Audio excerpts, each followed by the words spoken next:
แล้วเลยเด้อเพลงพี่น้องทางสายน้ำไห้เพิ่นสั่งมาเนาะบ้องให้แต่งเพลงให้ได้เด้อเฒ่าบ่ยอมแก้พุ่นว่าแล้วลูกผลิตกำลัง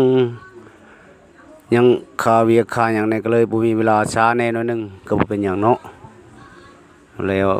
ไปแล้วมาฟังเบิ่งนำกันเนื้อหาสาระของเพลงเฒ่าบ่ยอมแก้เนาะอยู่มาดนคนเขาเอิ้นผู้บ่าวเฒ่าไปเห็นก็เว้าแต่ตัวเฮาก็ยังบ่ยอมเท่าแต่เพียงห่างกายทุกอย่างภายในยังดีพร้อมถึงสิเท่าจนพลังกอมแต่ตัวเฮานี่บ่ยอมแก่อยู่มานานจนไทบ้านเขาซาว่าเฮานั้นนาข้างบ้านเป็นตาแก่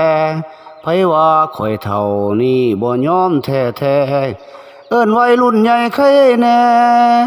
มันจังบ่เสียหาย